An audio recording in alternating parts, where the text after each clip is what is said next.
Welcome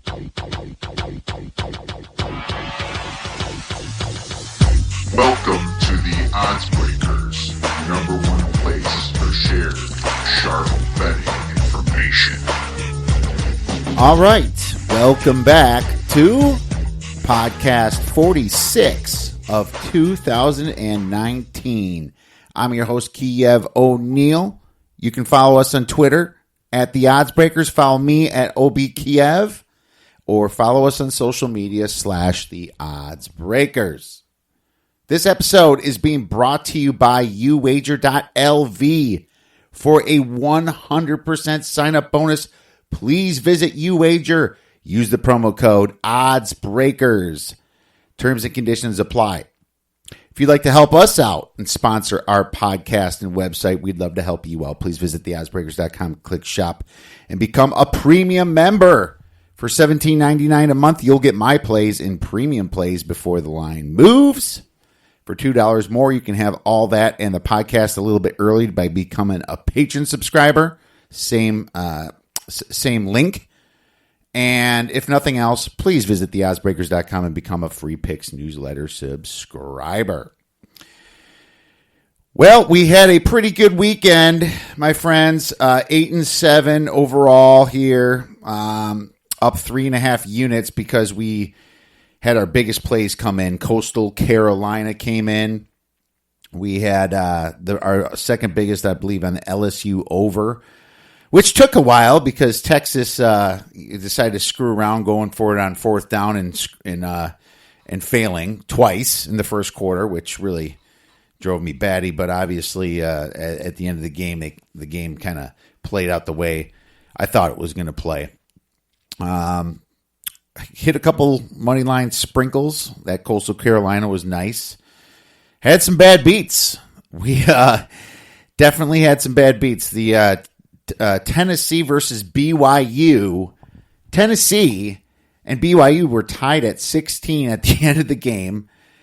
Tennessee just lets BYU go down the field with like 20-some seconds left the whole way and kicked the field goal. And then all of a sudden, my under 51.5 took a complete dump. And I lost that by a couple points, and it really pissed me off. But that's what happens when you take the under when it comes to close games. So just remember that.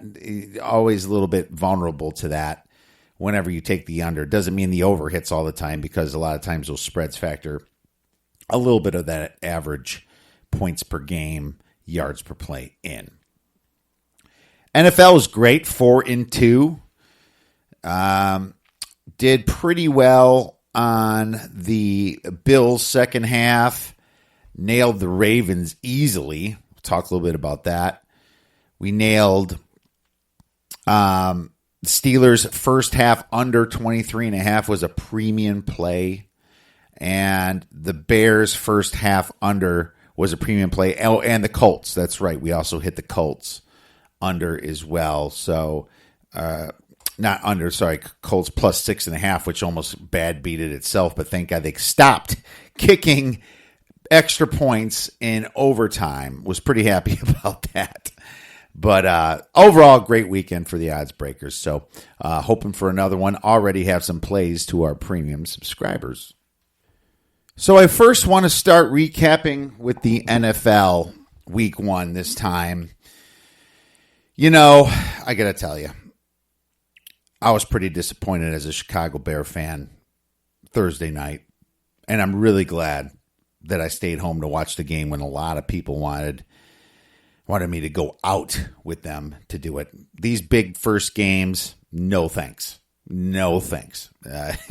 Lots of things can happen, and the worst happened to the Bears because it not only looked like Matt Nagy has never coached a day in his life, it also looked like Mitch Trubisky has some serious confidence problems there. And I kind of saw a little bit at that last year, but I thought he overcame it when he came back that last drive against Philly in the playoffs until the double doink.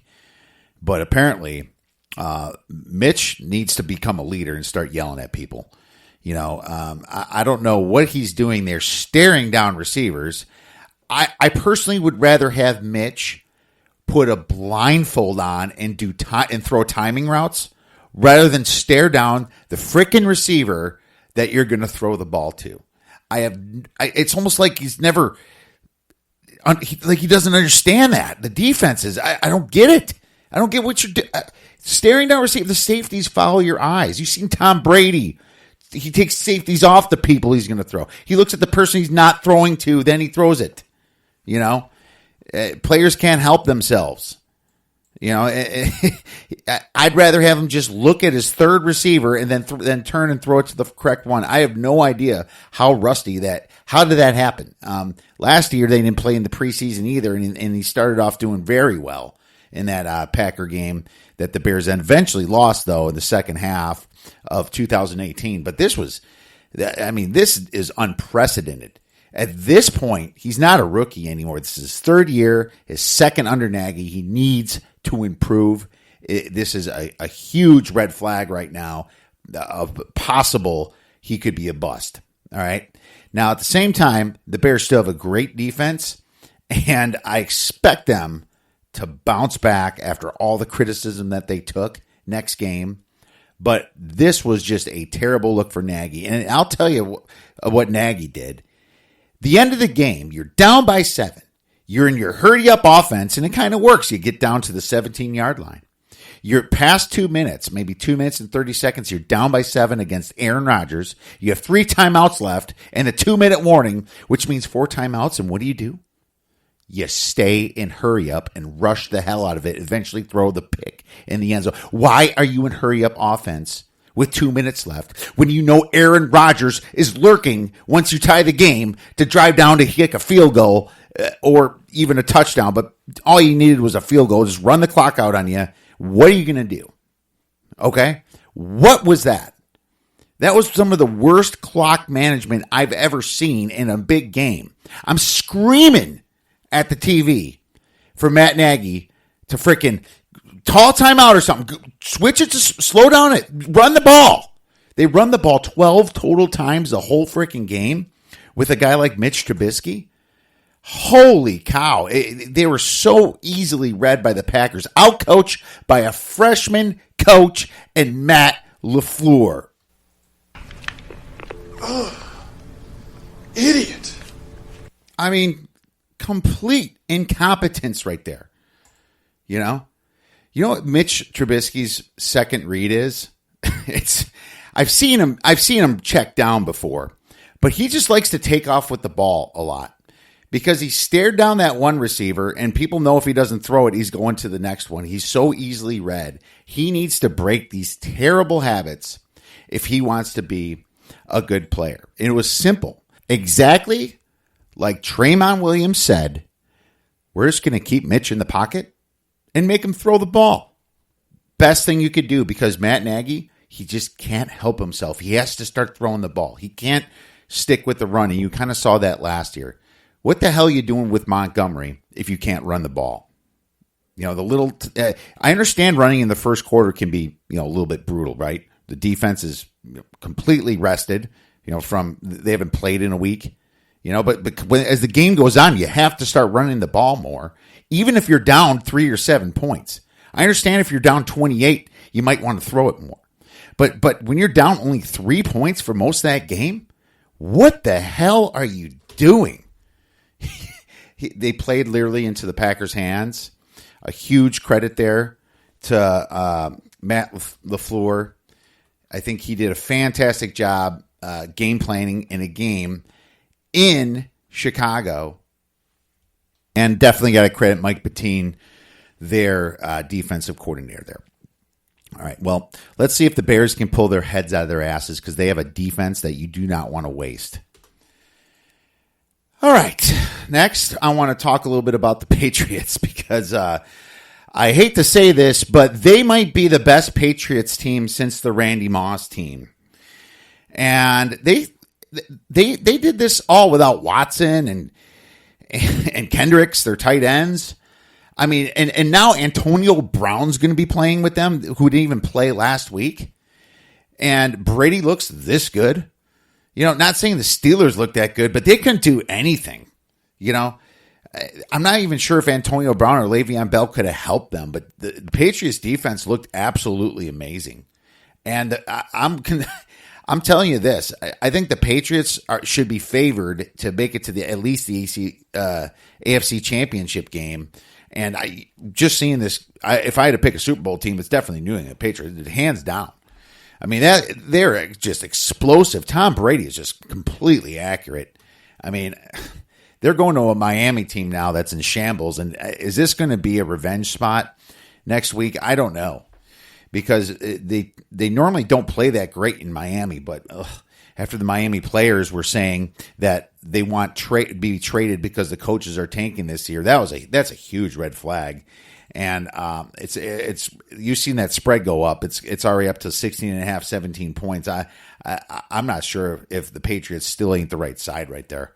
So the Patriots absolutely look amazing. The Steelers kind of look lethargic, and I put that on Tomlin. You know, he's done some good things with the players, but this was absolutely a lack of preparation there. And Ben's taking the blame for it. He came out and said that, but that was some awful play. I want to say the Cowboys look really good.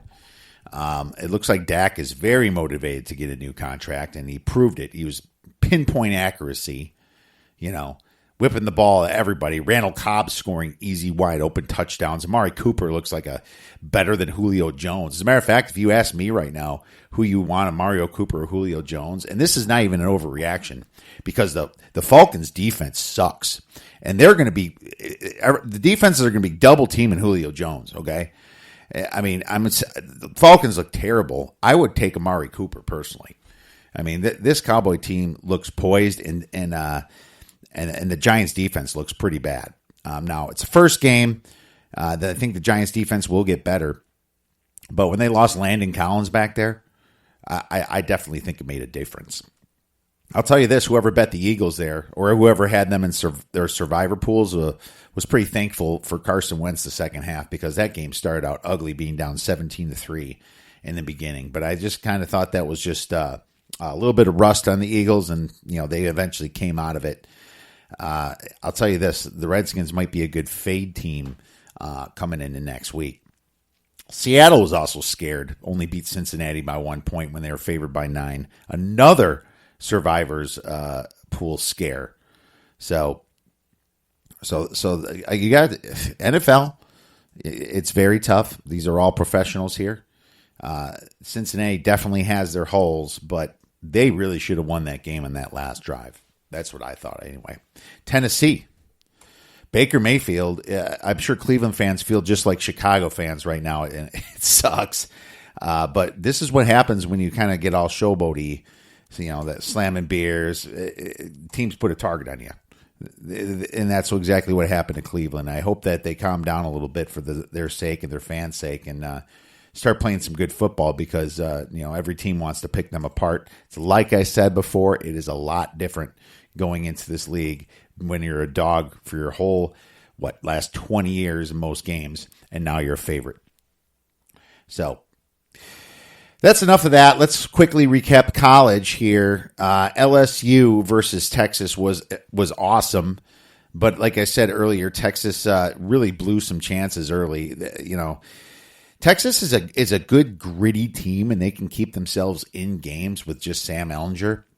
But at the same time, they just were outclassed. When LSU stopped them in the 4th and goal in the first quarter, you can kind of tell right there who was the better team. Joe Burrow looked great. But at the same time, LSU, I mean, they had 2 easy games. Texas lost a ton of people, and they might not be as good as people think. So there might be some value. I'm not saying this week. I think LSU plays some tomato can. Yeah, Northwestern State. They're favored by 66 points. I'd probably have to take the dog in that one. It's because they're not going to play anybody. But there could be some value fading LSU after this game. And it might even be at Vandy. And that's ugly. That's going to be another huge spread. Or Utah State coming up after that. But no, that was a fantastic game. I thoroughly enjoyed that game. Wisconsin. They haven't allowed a point yet. Team Rankings has them as the third best team via power rating, and they use formulas and stuff, and I don't have that. I think I have them at 13 or something. But I'll tell you right now, this Wisconsin Badger team looks different for some reason, and they look big. They had so many injuries last year. They look motivated. And I was actually looking at the Central Michigan side because Wisconsin was kind of looking towards the bye, like the fade teams going into the bye.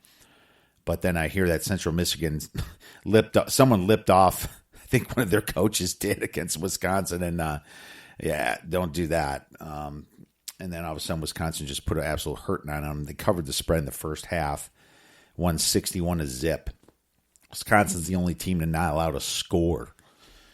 But Wisconsin's going to be coming into a big Michigan game coming up here, and if it was up to me, I would make the game about a pick 'em.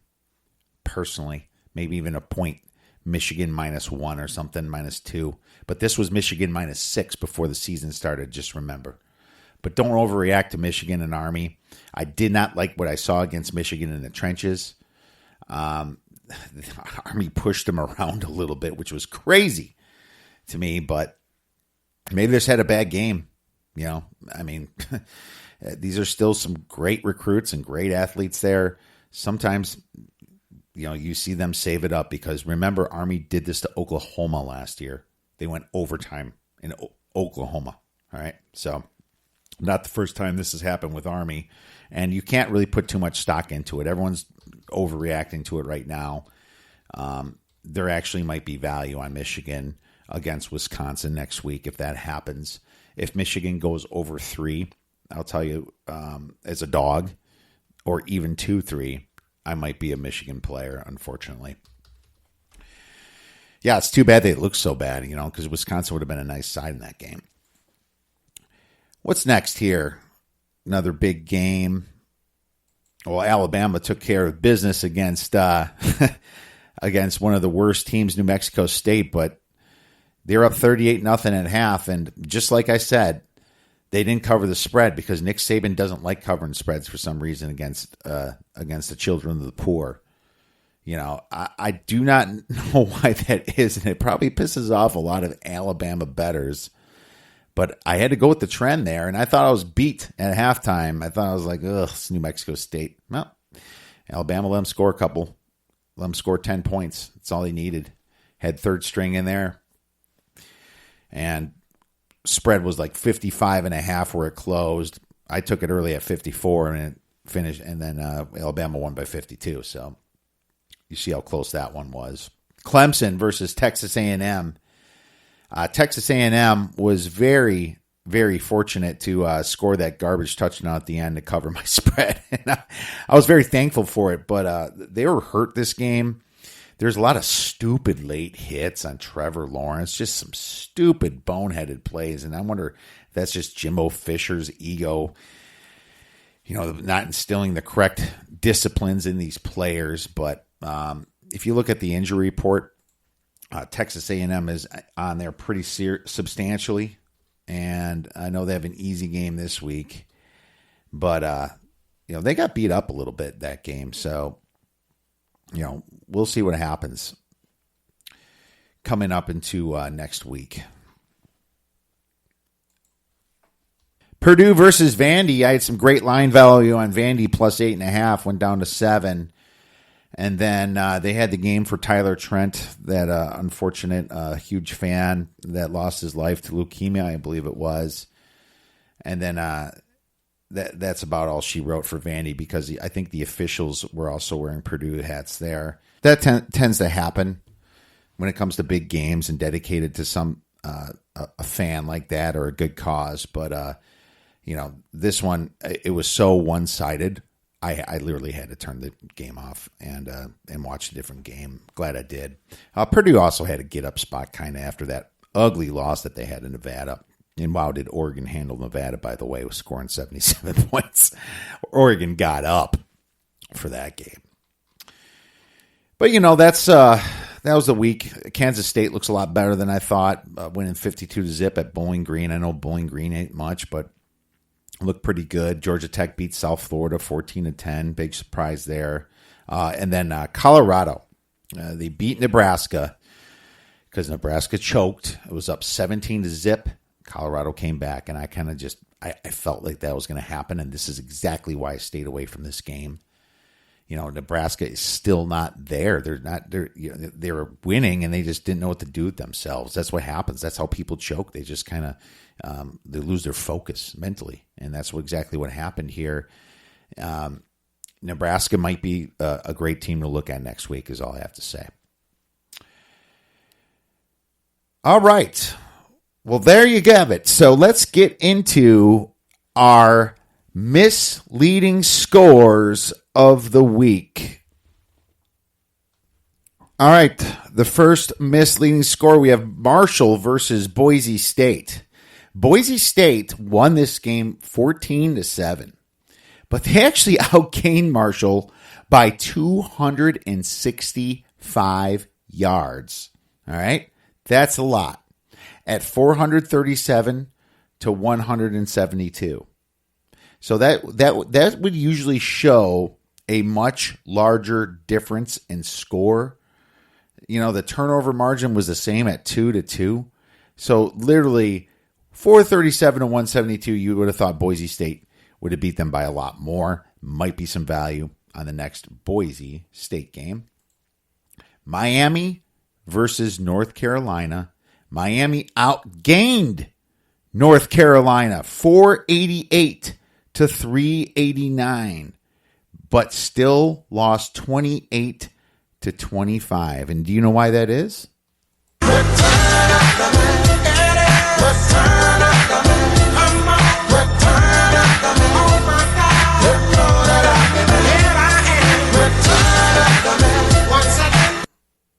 Miami, they're going to have to win one of these games coming up here, and they're kind of like in the UCLA boat, except at least they lost to better teams.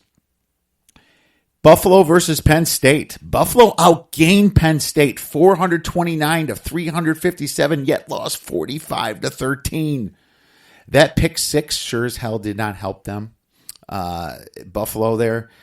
But, this tells me that Penn State might be a fade team and Buffalo might be a team to be on. I know it's early. You shouldn't overreact, but I had Penn State pretty low in my power ratings anyway.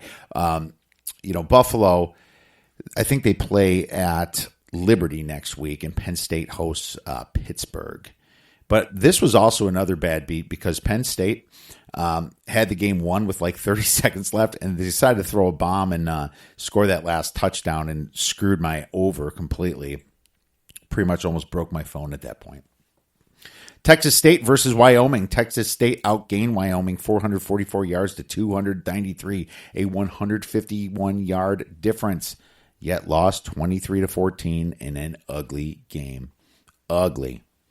That's the problem with some teams. They have some skill, but they just can't finish. They turn the ball over. They mess up at the end when they get into that red zone.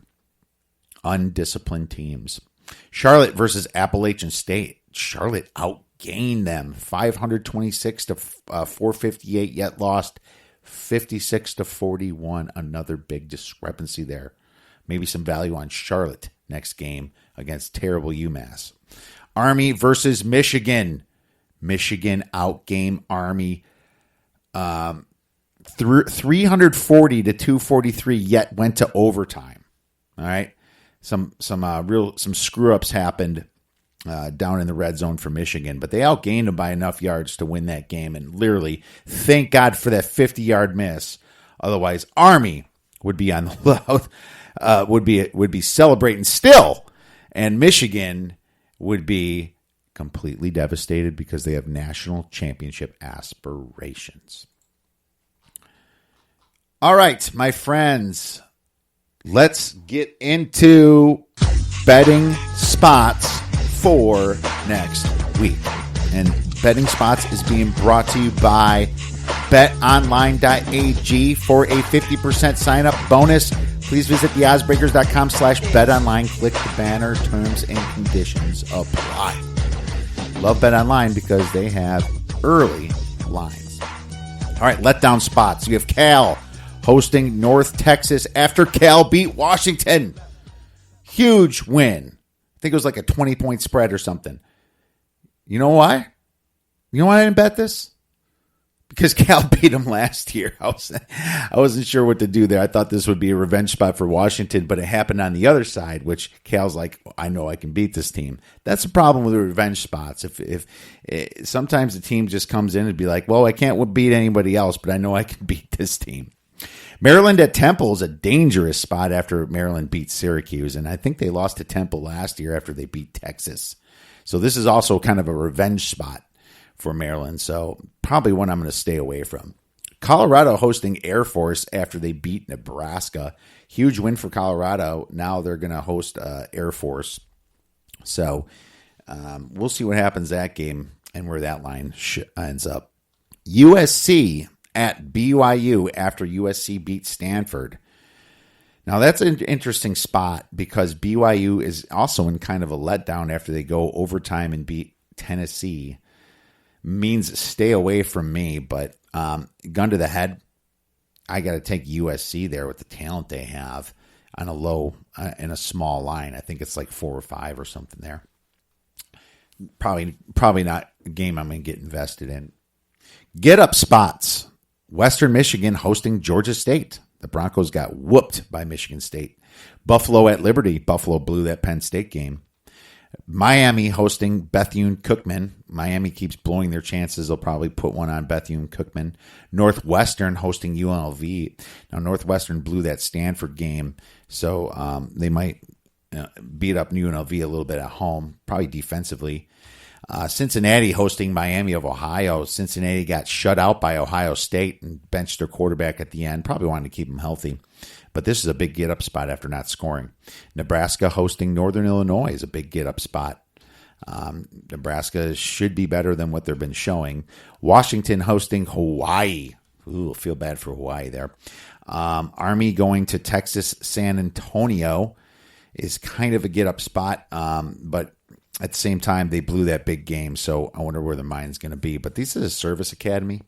You know, these kids are pretty well disciplined. Look ahead spots. Auburn looking past Kent State to Texas A&M. Texas A&M could be looking past Lamar to Auburn. Oregon could be looking past Montana to Stanford. There isn't a lot this week, by the way, anyway. Georgia looking past Arkansas State to Notre Dame, and Notre Dame looking past New Mexico to Georgia. So, unfortunately, these teams know how to schedule the big games, and they put a crappy game before them, so it's not as effective, but you'll see more look-ahead spots during conference play for sure. You know, that's when I really get into it, but not a ton of look-ahead spots right now. All right, my friends. Well, let's get right into my Big Ten power ratings, okay? And I have Ohio State at number 1, and I still have them at 20.5. You know, I could have upgraded them, but I already had them higher than most people, so why bother? I think I was about right on them. I have Michigan. I downgraded them 2 points from 20 down to 18. I still have them second. And I have Wisconsin third at 15.5. I upgraded them a half point for just looking so damn good. Michigan State, I have next at 14.5. Oh, by the way, like I said, Wisconsin got hugely upgraded from team rankings. They're at 25.3. I think that's way too high. And ESPN started Wisconsin around 6 or 7, and now they have them at 17.7. Michigan got a big downgrade by ESPN and team rankings, so they're down to the 15-ish on them. A little bit closer to my number. Minnesota, 12.5. I downgraded them a point for just not being that good against the smaller teams. ESPN has them at 7.2, and team rankings only has them at 2.6. Iowa, I have them upgraded a half point to 13. They still haven't really played anybody tough, but they look good doing what they do. ESPN has them close to me now, 12.5, and team rankings has them close to me at 13.4. Penn State, I have them at 12. ESPN has them at 19.7. Team rankings has them at 20.3. I completely disagree with that. Nebraska, I have them down to a 9. Actually, I had them at 9 last week. Like I said, this was a tough spot for them, and they just mentally broke that game. They're a better team than Colorado, and they should have won. ESPN downgrades them all the way to 4.4, and team rankings downgrades them to 6. Yeah, I'm not buying that. Northwestern, I have them at 7 still. They didn't play last week. But they are kind of injured.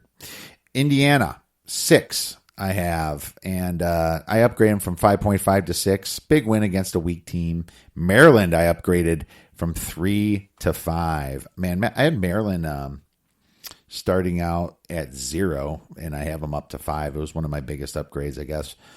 Purdue, I still have them at 2 because the refs were up their ass. Illinois, minus 2.5. And, not destroying UConn. Pfft, unreal.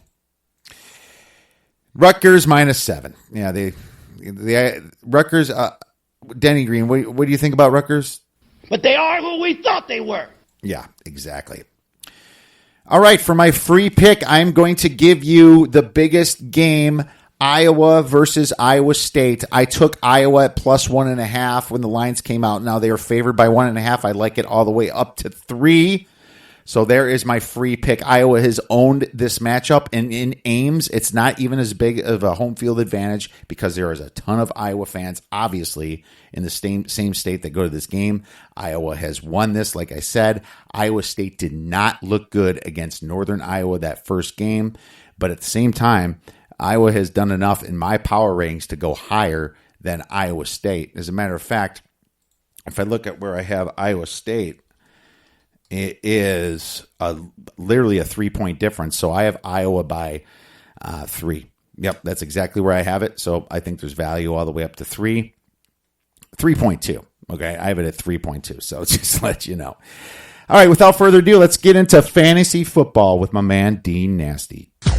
All right, and now it is time, my friends, for fantasy football. Going over week 2, we have our guy back, D Nasty, and remember, fantasy football on the Oddsbreakers is brought to you by Thrive Fantasy DFS. It is a fantasy site for prop betting. Please visit theoddsbreakers.com, click on Thrive Fantasy, and you get a $10 bonus with any deposit. So if you want to just try it out, throw $20 down, they'll give you $10 just for trying it. Dave, welcome back, my friend. How did fantasy week 1 treat you so far? Pretty well. I had Lamar Jackson in 3 leagues, but unfortunately I had him benched in 2 of them. But all my other leagues, I do have some pretty nice quarterbacks. I had Deshaun Watson, actually, so it's fun watching the game tonight. So I did do very well this week as well. Nice work, my man. In the leagues I'm in, I did pretty well. In your league, I scored 205 points, which is pretty rare. So I was really happy about that. Eckler's been killing it, and I have him in my league as well. So I had a really good fantasy week. The only one I didn't do as well in is that Dynasty League because I had some bad luck in that. But here's what I love about having a bad team. It kind of proves how good you are in fantasy when you can just take it from nothing and bring it into something. So I'm looking at it as a challenge for me this year to kind of just rejuvenate this team, and maybe I can just do it on the waiver wire. Hopefully I can make some good decisions, my man. I think that's the whole fun part about fantasy in itself, isn't it? Oh. So let's get rolling here, Dave. And before we do, I want to give you some serious credit, Dave. You were the one that came on this show when nobody else in the country seemed to know this. You could listen to ESPN's, all the popular fantasy podcasts and shows out there. They didn't know that Geronimo Allison, or Marquez Valdez-Scantling, they didn't know which one was going to be it. You said immediately. I mean, you check out the training camps at Green Bay. You knew that Valdez-Scantling was the man. And congratulations on that, because he is the only one that really did anything for the Packers, and I think he's going to be the good number 2 play. So good job on that, Dave. Well, thank you. Yes, I'm pretty excited. I got him in a couple of my fantasy leagues as well, so I think he's going to have a good year this year. Yeah, absolutely. I think he's going to have a great year. I think they're going to be doubling Devontae Adams a lot, and I think he's going to be that open guy that you can kind of trust on. Now, probably look to him a little bit more when they get away from playing the good teams, obviously, and the good defenses. But he might be a must start soon.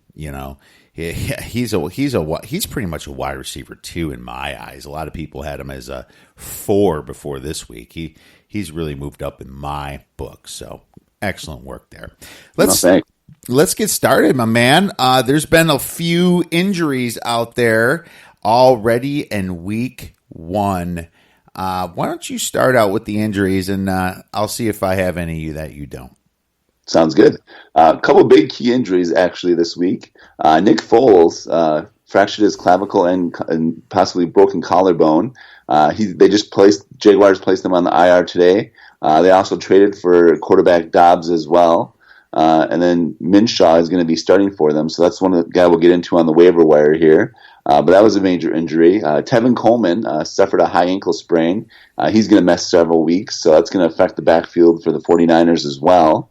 Darius Juice, he started this week and they had AP on the inactive list, so that'll be interesting too. He suffered a knee injury to his opposite knee that he had the ACL tear on last year. Yeah, Darius Geis. He had that bad luck last year, actually, when he tore his ACL in preseason. Remember that? Yeah. So it's actually the other knee, though. So, and they said it's not as major. They say it's meniscus, possibly. So he's likely to miss a few weeks, but hopefully he won't miss that much time as well. And then another major injury too is Tyreek Hill. So he is out with a shoulder injury, possibly the collarbone as well. There's still no timetable on his return, so that's a major injury as well that we'll get into on the waiver wire as well. Yeah, Sammy Watkins came out and said, I don't know if he's a reporter now for his team, but he said 6 to 7 weeks for Tyreek Hill. That sounds like just the typical clavicle/collarbone injury. So I think it's the same bone, and we'll see what happens there. There's going to be some interesting moves on the waiver wire for sure for some of these guys. Patty Mahomes had a sprained ankle, but he's going to play. In my opinion, I think that I don't think there's a problem there. They got the Raiders next week, and Joe Mixon has an ankle sprain too, and he's questionable. So I wonder what's going to happen to him. Yeah, you're right. Gardner Minshew came in for Nick Foles, Washington State kid, and he killed it last year with Washington State. He had that he was kind of that folk hero guy because he had that mustache all year last year, looking like a porn star playing. So people really took a liking to him. But we'll see. He didn't look that good in preseason to me, that's for sure. And I am definitely concerned about that. But I think you hit the major injuries pretty well. And let's go right into key pickups then. I'll go ahead and get started. Matt Breida, I don't think he's owned in 50% of leagues at all. I didn't look recently, but it's definitely less. He's going to be the running back, that's going to be getting most of the carries now for San Francisco due to that Coleman injury. If it's a meniscus, it's going to be, 4 to 6 weeks, I would guess, possibly longer. Meniscus is not nearly as bad as an ACL or PCL. MCL tear or anything like that. Adrian Peterson, welcome back. He didn't even play last week, but now that they dropped Samaje Perine, I think he's going to be a main guy to bring up, if not Tompkins. Paris Campbell. We forgot to mention, I think Devin Funchess. He broke his collarbone as well. Oh, that's right. Yeah, and I forgot to mention him, and he. That's another 6 to 8 weeks. That's just basically what that injury is. And so Funchess, was a big target for the Colts, obviously, for Brissett. So I think that Paris Campbell is going to be a pretty big pickup this week. And I don't think it's going to be Rodgers. I think it's going to be Paris Campbell. Giovanni Bernard for the Mixon injury. You should own him anyway as a handcuff. And any major back that you have that gets over 60% of carries, you should have their handcuff anyway. If you don't, you're not good at playing fantasy because injuries happen all the time. Danny Amendola got 13 targets for the Detroit Lions this week. So apparently Amendola is the safety net there for the quarterback. So I was shocked to see how many targets he got. That seemed to be a lot more than he was with the Patriots, but Matt Patricia seems to like him, and so Matt Stafford used him a lot. DJ Chark for Jacksonville had 146 yards in a TD. He's only owned in a less than 10% of leagues. John Ross for Cincinnati 12 targets, 158 yards, and I think he had 1 or 2 TDs there. He's only owned in 10% of leagues. Now, I like him right now. I don't know what's going to happen when A.J. Green comes back, but he's that deep threat guy that probably should be owned but not always started. Keyshawn Johnson for the Cardinals. He's one of the favorites of Kyler Murray, as you can see now, only owned at 2% of Yahoo leagues. Rex Burkhead for New England had 8 targets.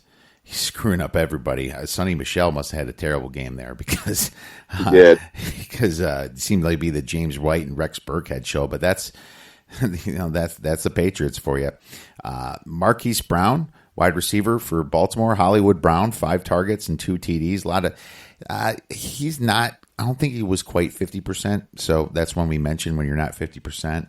And now he's got to be picked up if Lamar Jackson's going to be throwing those bombs to him. T.J. Brown had a great game for Tennessee. Another A.J. Brown. A.J. Brown, right? Yeah, and another rookie. He had a lot of 4 targets, but he had some great catches there. Terry McLaurin for Washington. He might be the only guy that you'd really want to start there. He had 7 targets and a TD, and he's on a ton of waiver wires. I think he was kind of overlooked by a lot of people in the draft. And I want to say that we found out about the Rams, and we found out who Todd Gurley's handcuff is, and it isn't Henderson. It is Malcolm Brown. He's the real handcuff. He had 11 carries, and I think he had more fantasy points than Gurley. He got some TDs. So Malcolm Brown is your man. Who else we have, Dave? I'll get a couple guys here. Nice job on that, though. One thing, too, just a word of caution on Marquise Brown. He only played in 14 snaps in this past weekend's game. So if he's playing more, he could do even more. But just be worried, though, with Marquise Brown that he didn't play that much in this game, even though he had a big game. It was on a limited amount of plays, just so you're aware of that going forward. But he should get more playing time as he gets more healthy, though, as well. So, and then another guy I really like, too, is he's only owned in 51% of leagues. I know he's on the cusp, but T.J. Hawkinson, he had one of the highest outputs for a rookie tight end in their first game of his career. He had led the team on targets with 9, or second on the team in targets in 9, and 20% target market share for the Lions, and they're going to go to him quite a bit. He had over 130 yards and a TD, so he's definitely a tight end you want to grab if he's out there. Another guy, too, Deshaun Jackson. He's pretty much boom or bust, but he was definitely boom this last week. He's going to be one of the main targets, too, for Carson Wentz going forward. So he had a huge game this past week as well, so he's a guy you might want to take a look at. He's owned a little bit, about 64% of leagues right now, so he's owned in quite a few leagues right now, but if he's still out there, he had 8 catches for 154 yards and 2 TDs, which is a pretty big game. Then another guy, Josh Allen, that a lot of people forgot about too, quarterback for the Bills. He had 250 yards and 38 rushing yards as well. He had quite a few rushing yards towards the end of the year last year, and he still put up 17 fantasy points, even though he had quite a few turnovers, which was 2 interceptions and 2 fumbles. So if you take those out of there, those 4 turnovers out of there, he had a really nice day, actually. And then he brought him back for a win. Another guy that we forgot about, too, that is owned in 53% of leagues in CBS and 46% in Yahoo, so he's right on the cusp as well. Jamison Crowder, he looks like the main guy for the Jets, for Sam Darnold to throw to. He had 17 targets. That's just crazy. And 14 catches for 99 yards. So if you're in a PPR, you're definitely grabbing him this week. Another guy, too, that take a look at is Ronald Jones. He got the bulk of the work. I never was a big Peyton Barber fan. He never was very flashy. He's just one of those pluggers that'll just plug you and get you 4 or 5 yards. Ronald Jones, though, is pretty exciting and pretty athletic. He's a guy you want to take a look at. He erupted for 66 yards and 9 carries in the second half.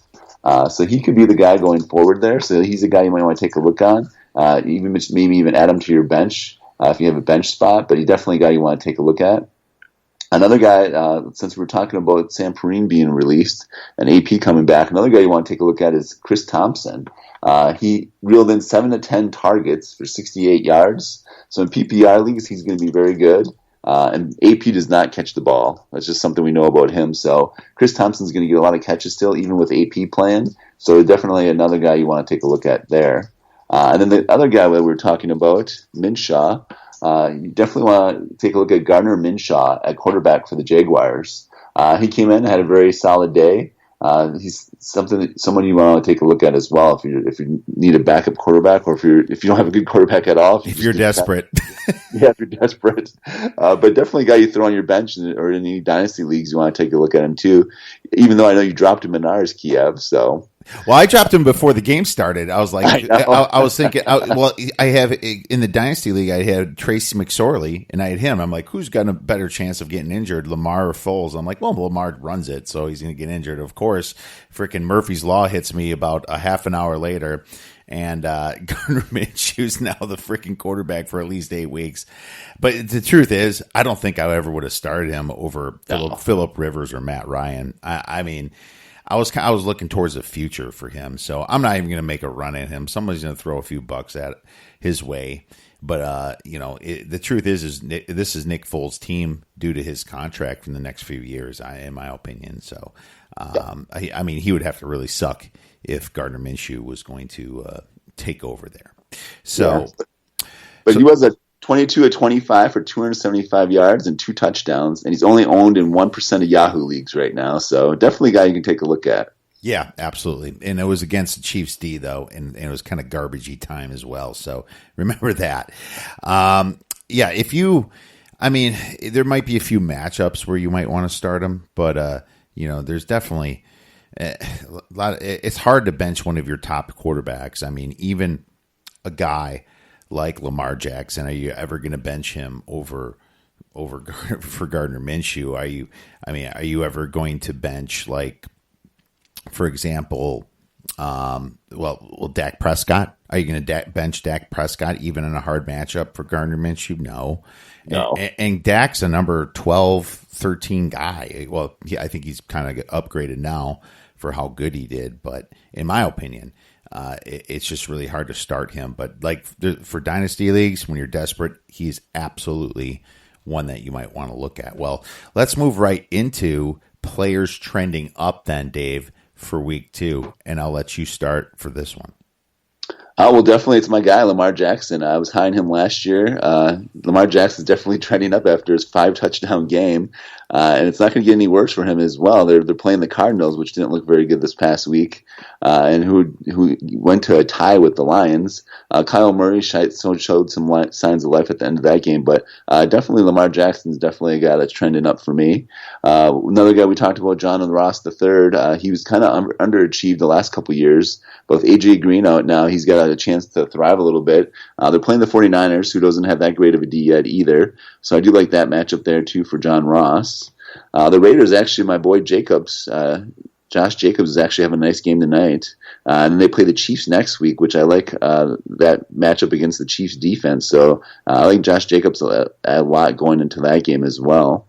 But I would definitely be downgrading Derek Carr because with Brown gone now for him, I don't like that offense there. But they're actually looking very good tonight, though. So we'll see with them. Another guy, too, Malcolm Brown, like we were just talking about, upgrading him a little bit just because he split carries in the first half with Todd Gurley. So we're really not sure how healthy Todd Gurley is. But Todd Gurley did go off in the second half. So we'll see about Todd Gurley, though, going forward. And then we were just talking about this before the podcast. I do like the Eagles and Falcons game. Neither one of them had very good defenses. The Eagles probably have a better defense than the Falcons, but I do like a lot of the Eagles players.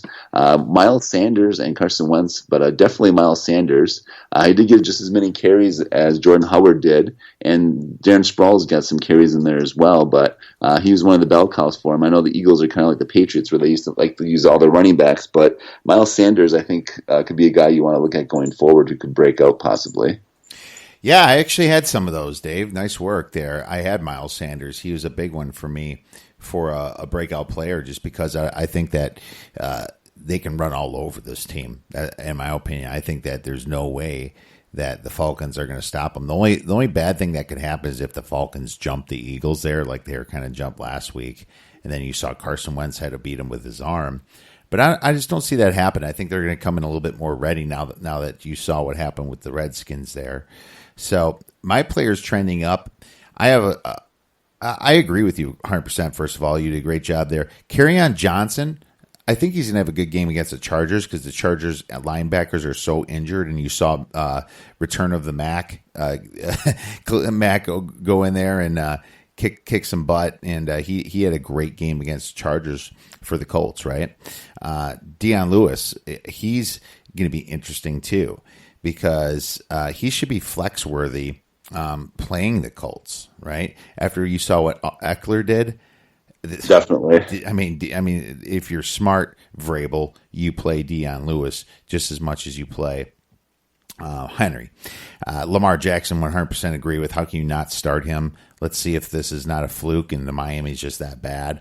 The Cardinals are probably the second worst team, so that's a must start right now, in my opinion. I think Lamar Jackson's in one of my top 5 yet, so I haven't compiled that yet, but he's probably my top 5.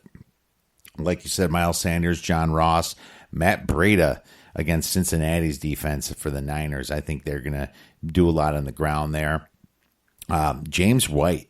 I got James White against a bad Miami team. I think he's going to get a lot of little passes from Brady and smoke the Miami Dolphins. And Jamison Crowder, he wasn't necessarily a starter, but he's playing the Browns. I think he's going to get a lot more targets just like last time. So I have Jamison Crowder. All right, man. Well, let's move right into bus this week. And I only have a few. And, you let me know what you think too. Philip Dorsett, he had a great game for the Patriots against the Steelers, but he has one major problem. The biggest ball hog in all the NFL is coming on in, and his name's Antonio Brown. And they're going to get him the ball. And sorry, Philip Dorsett owners, you missed your opportunity. He's going to be a bust. Philip Lindsay versus the Bears defense. I just do not like that at all. I don't like anybody running the ball against the Bears. Aaron Jones against the Vikings defense. I don't like Aaron Jones as much anymore because I thought their coach LaFleur kind of did a little bit of a committee there with running back, didn't he, Dave? Yeah, definitely. Yeah. They're just trying to get something going, and then Jamal Williams came in, and he really didn't do much either. But at the second half, they were able to run the ball a little bit better after they were able to get some pass plays off. But the Bears are just a tough defense in general, so yeah, tough.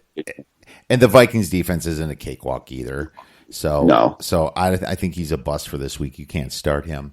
I got Kenyon Drake as a bust against the Patriots. I don't even know what the hell's going on with Miami. The players are wanting to be traded already. What a mess over there. I just do not know how Kenyon Drake can even start in any fantasy team anymore. Deshaun Jackson, he does this all the time. He has that huge game, and then everybody starts him the next week, and he'll get like a freaking goose egg. They're playing Atlanta. I expect to see a lot of Miles Sanders, some Jordan Howard. I do not expect to see a lot of really deep passes to Deshaun Jackson again. And, there's just too many playmakers in the Eagles. It's really hard to start a guy like Deshaun Jackson. He's very hit and miss, So I agree he should be owned. He probably should be rostered, but I'm not in love with him. Who are your busts, Dave? A couple. I definitely agree with you on Deshaun Jackson. That's not a guy I like either as well. Last year, everyone rushed to pick him up the first couple weeks when he blew up, and then the rest of the year he did nothing. So definitely be wary on Deshaun Jackson. And he's getting up there in age as well, even though he's still got some speed. But not a guy I like as well. I definitely agree with you on that one, Kiev. Another guy, too, is actually the return of the Mac, Marlon Mack. They're playing a tough Titans D, even though I think the Titans D is definitely underrated. They're going to have a harder time running against the Titans. Nick Chubb didn't get anything going against them either, and the Browns were supposed to be much improved this year. Did not look like it against the Titans. The Titans just made them look silly.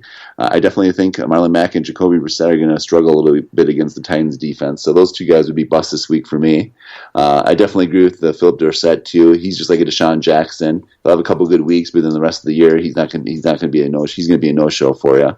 So that's another person that I'd be dropping down as a bust. Another guy, too, that I'd be dropping down as a bust that actually is Kirk Cousins. Packers D is back. we have a defense now, like Aaron Rodgers said.